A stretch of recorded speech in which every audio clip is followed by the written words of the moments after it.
Universe நேயர்களுக்கு எனது அன்பான வணக்கத்தை தெரிவித்துக் கொள்கிறேன் தோழர்களே. விடுதலை சிறுத்தைகளோட கட்சி தலைவர் தோழர் திருமாவளவன் அவர்கள் ஏன் ஆளூர் ஷாநவாஸ்க்கு சீட்டு கொடுக்கல அப்படிங்கிறது ஒரு முக்கியமான செய்தியா இருக்கு. இரண்டாவது என்னன்னு கேட்டீங்க அப்படின்னா, நம்ம திமுகவுல துணை பொதுச் செயலாளராக காக்கக்கூடிய 2G ராஜா அப்படிங்கிறது. ஏன் 2G அப்படின்னா அது ஒரு முக்கியமான செய்தி. இன்னைக்கு கான்வர்சேஷன்ல அது ஓடிட்டு இருக்கு. ஏன் 2G ராஜாங்கிறதுல அவருக்கு அதனால என்ன அட்வான்டேஜ் அப்படிங்கிறதையும், அதுல இருக்கக்கூடிய என்ன யாரும் ஒன்றும் செய்ய முடியாது அப்படின்னு அவர் பேசினதும் இன்னைக்கு ஆடியோல வெளியாகி போய்கிட்டு இருக்கு. இதே மாதிரி ஒரு ஆடியோ வெளியீட்டுனால தான் பழனிவேல் ராஜன் என்கின்ற ஒரு அற்புதமான அரசியல்வாதி தன்னுடைய அமைச்சர் பதவியை மாற்றி, அதாவது இலாக்கா மாற்றினது மூலமாக தமிழர்களுக்கே அது ஒரு குறையான ஒரு செய்தியாகி போச்சு. தமிழர்களுக்கே அது ஒரு பெரிய ஒரு பேக்ட்ராப் ஆகி போயிடுச்சு. அது அவர் ஒரு ஆடியோ வெளியிட்டது, அது ஒரு சேனலில் ஒருத்தர் வெளியிட்டான்னு வச்சுக்கோங்களேன், முடிச்சு. அதே மாதிரி தான் இன்னைக்கு வெளியாயிருக்கு. என்ன ஆயிருக்குன்னு பாருங்களேன். இந்த ரெண்டு சம்பவம் அரசியலில் வளரக்கூடியவர்களுக்கு, அரசியலில் நிலை பெறக்கூடியவர்கள் இதையெல்லாம் கொஞ்சம் கூடுதலாக நாம் கவனத்தில் எடுத்துக்கொள்ள வேண்டும் என்பதற்கு தான் இந்த செய்தி. என்னன்னு பாருங்கன்னா, முதல்ல ஒரு செய்தி சொல்றேன் கேளுங்களேன். ஷாநவாஸ்க்கு ஏன் சீட்டு கொடுக்கல அப்படிங்கிறத திருமாவளவன் அவர் ரொம்ப வருத்தப்பட்டு பேசுறார். அவர் சில விஷயங்களை பொடி வச்சு பேசுறார், சிலவருக்கு எச்சரிக்கை கொடுத்தும் பேசுகிறார். அதோட விளைவு அவர் நாடாளுமன்ற பதவியை துறப்பதற்கே தயாராயிட்டார். இது ரொம்ப ரொம்ப நான் சொல்றது ரொம்ப ரொம்ப முக்கியமானது. நாடாளுமன்ற பதவி எனக்கு வேண்டாங்கிறார். நாடாளுமன்றத்துக்கு போவதற்கு என்னெல்லாம் பிரச்சனை நடந்துகிட்டு இருக்குங்க கூடியதும், ராஜ்யசபா பிரச்சனை எவ்வளவெல்லாம் பெரிய அளவில் தேமுதிக அந்த பெரிய ஒரு போக்கு கொண்டு போனதுங்கிறத நாம் எல்லாம் பார்த்தோம். ஆனால் நாடாளுமன்ற உறுப்பினர் வேண்டான்னு சொல்லிட்டு சட்டமன்றத்துக்கு ஏன் வராருங்கிற செய்தி ஒன்னொன்னா முடிச்சு விடுது. எப்படி பாருங்கன்னா, அதுக்கு ஆளூர் ஷாநவாஸ் காரணமா இருக்கிறாரு. விடுதலை சிறுத்தைகள் கட்சி ஒரு முக்கியமான சிக்னல் கொடுக்குது. அதனால தான் அவர் சொன்னாரு, 2026 பிறகு, இந்த சட்டமன்ற தேர்தலுக்கு பிறகு தமிழ்நாட்டின் அரசியல் சூழல்கள் முற்றிலுமாக மாறக்கூடிய ஒரு சூழல் உருவாகுது. அதில் நான் இந்த சட்டமன்ற தேர்தலுக்கு போக வேண்டிய கட்டாய சூழல்ல இருக்கேன்னு சொல்றாரு. கட்டாய சூழல் தான். அப்ப என்ன, நாங்கள்லாம் யோசிக்க வேண்டிய செய்தி தான். நம்மளாம் யோசிக்கிறோம், என்ன ஏன் இப்படி பேசுறாங்க அவங்க, என்ன காரணம் அப்படின்னு சொல்லி பார்க்கும்போது ஷாநவாஸ் பிரச்சனை வெளியே வருது.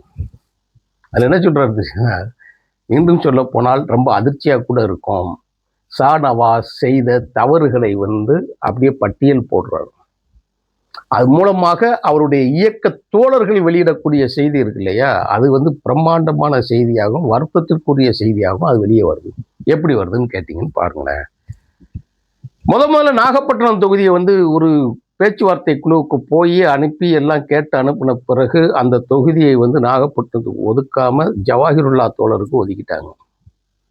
ஜவாஹிருல்லாவுக்கு ஏன் ஒதுக்குனீங்க, நாங்கள் ஏற்கனவே சிட்டிங் சட்டமன்ற உறுப்பினராக இருக்குமே, எங்களுக்கு தரலாமே அப்படின்னு சொல்லி திருமாவளவன் போய் கேட்கும்போது சொல்லியிருக்காங்க, ஷாநவாஸ் அந்த தொகுதியில் நிற்க விரும்புறல, சென்னையில் நிற்கக்கூடிய தொகுதியில் நிற்கிறதுக்கு விருப்பப்படுறாரு, அதனால சென்னையில் பார்ப்போன்னு இருக்காரு. திருமாவளவனுக்கு அதிர்ச்சி. சென்னைனா அப்படி எப்படி, எந்த தொகுதிங்கிற மாதிரி கேட்டிருக்காங்க. அப்புறம் தெரிய வந்தது எனக்கு, ராயபுரம் தொகுதியில் நிற்க விருப்பப்படுறாரு அப்படின்னு. ராயபுரம் தொகுதியா, சரி ராயபுரம் பாருங்க அப்படின்னா. அப்போ ஷாநவாஸ் ராயபுரம் எனக்கு வேண்டாம், பல்லாவரம் வேணும் அப்படின்னு சொல்லி கேட்டாரு.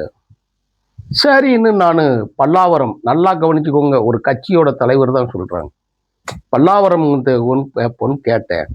அது தேமுதிக பிரேமலதா வாங்கிட்டு போயிட்டாங்க. அப்போ நான் என்ன செய்யறது, நாகப்பட்டினம்னு இருந்தால் நான் கொடுத்துருப்பேன், அப்படி இல்லாமல் இருந்ததுனால என்னால் முடியலை அப்படிங்கிறாங்க. இந்த இடத்துல தான் அவர் சொல்றாரு. இப்போ பாருங்களேன், நீங்கள் ஆளூர் ஷாநவாஸ் ஒரு முக்கியமான விஷயத்தை இந்த இடத்துல தெரிஞ்சுக்கிட வேண்டியது என்னன்னா, கட்சியோட தலைவருக்கு, அந்த கட்சி அமைப்புக்கு, அந்த கட்சியோட பேச்சுவார்த்தை குழுவுக்கு தகவல் தெரிவிக்காமல் திமுகவுக்கு சொன்னது யாரு, அதுதான் சொல்றாரு.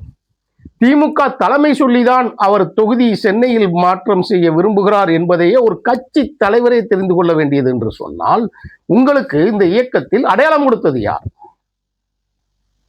உங்களை தமிழ்நாடு முழுவதும் பரவலாக அனைத்து மக்களுக்குமாக தெரியப்படுத்தியது யார்? உங்களுக்கு அரசியல் அங்கீகாரம் கொடுத்தது யார்?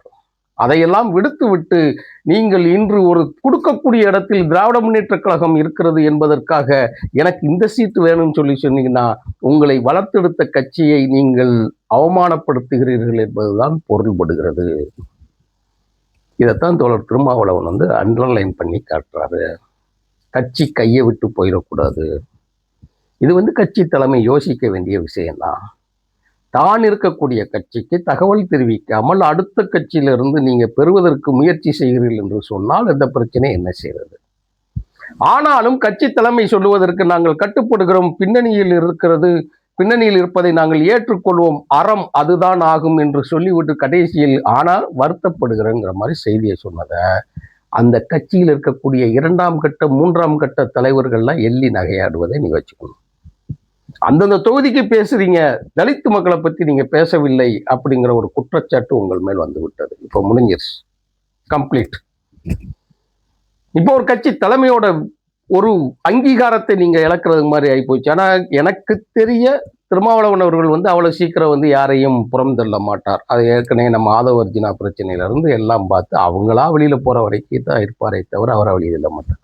ரைட்டு.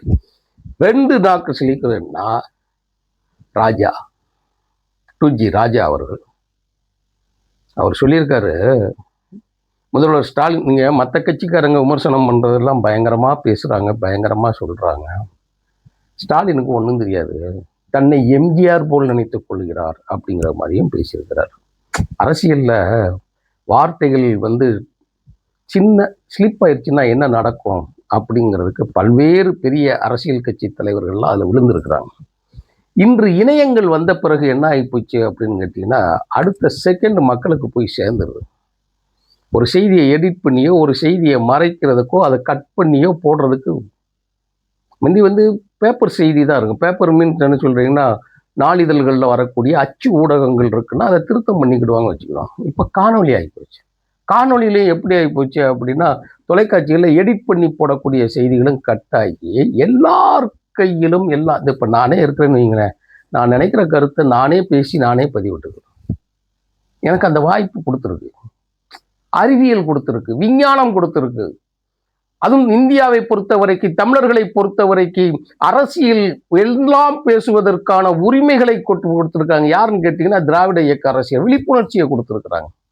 தன்னுடைய வெறுப்பா பேசு பேசு அப்படிங்கிறத சொல்லி பேச வச்சு வேடிக்கை பார்க்குறாங்க, அழகுபடுத்துறாங்க. நம்ம தலைவர்கள், எல்லா கட்சி தலைவர்களையும் எடுத்துக்கோங்களேன், இந்த கட்சின்னு கிடையாது, எல்லா கட்சி தலைவர்களும் எல்லாருக்கும் உரிமை, அரசியல் உரிமை, பேச்சு உரிமை எல்லாம் இருக்கிறதுனால செய்தி அது என்னன்னா நெகட்டிவாகவும் போயிடுது.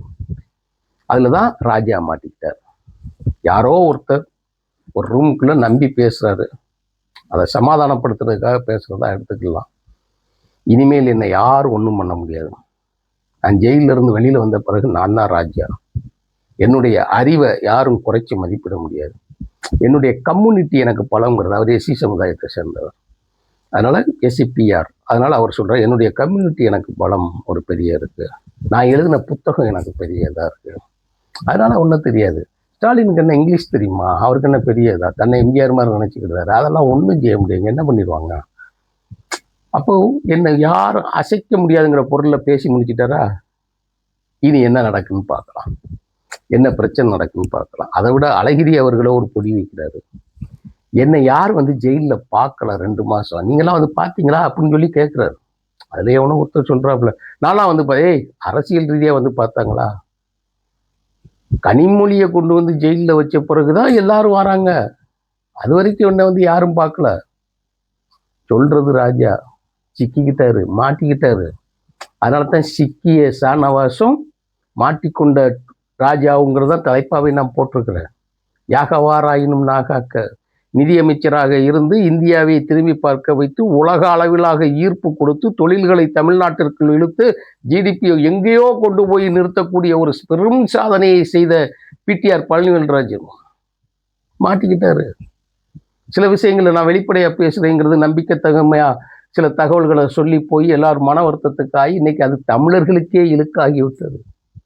என்னை பொறுத்த வரைக்கும் ராஜா அவர்கள் வந்து மிக அடர்த்தியான திராவிட இயக்கத்தின் சிந்தனையை கொண்டவர், ஆனால் சுயநலவாதியாக இருந்துடக்கூடாது. நான் சில காணொலிகள்லாம் பார்த்துருக்குறேன். அப்படியே காலில் வந்து விழுவுவாங்க உள்ள ஃபுல்லெல்லாம். எங்க கலைஞர் காலில் விழுந்து கூட அப்படி நான் பார்த்தது இல்லைங்க. ஜெயலலிதா ஒன்லி ஜெயலலிதா மட்டும்தான் அந்த பாலிடிக்ஸ் பண்ணாங்க, மற்ற யாருக்குமே கிடையாதுங்க. அப்படி கண்டுக்கிடாம நடந்து போகக்கூடிய தனம் இருக்கு இல்லையா? என்ன சுயமரியாதை பேசுறீங்க, என்ன பகுத்தறிவு பேசுறீங்க? ஒரு நாள் உண்மை வெளியாகும். அதுதான் இன்னைக்கு நடந்திருக்கு. சுயமரியாதை என்பது உங்களுக்கு மட்டுமல்ல, அனைவருக்கும் இருக்கிறது. மரியாதை என்பது கொடுத்து பெறுவதுதான்.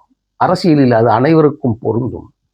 தனக்குத்தான் எல்லாம் அப்படி என்று ஒருவன் நினைத்து விட்டால், தான் எல்லாம் என்று ஒருவன் நினைத்து விட்டால், அவன் அழிவு அன்றிலிருந்து தொடங்குகிறது என்றுதான் எச்சரிக்கைப்படுகிறது.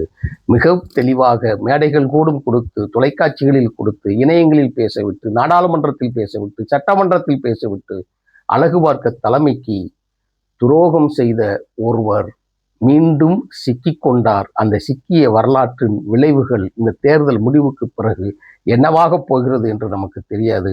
ஆனால் அரசியலில் ஈடுபட விரும்புபவர்கள், அரசியலில் பணி செய்யக்கூடியவர்கள் மிகவும் எச்சரிக்கையாக வார்த்தைகளை கையாள வேண்டும். உங்களை அழிப்பது உன்னோடு கூட இருப்பவர்கள்தான், வேறு யாரும் செய்ய முடியாது. நன்றி, வணக்கம் தொடர்.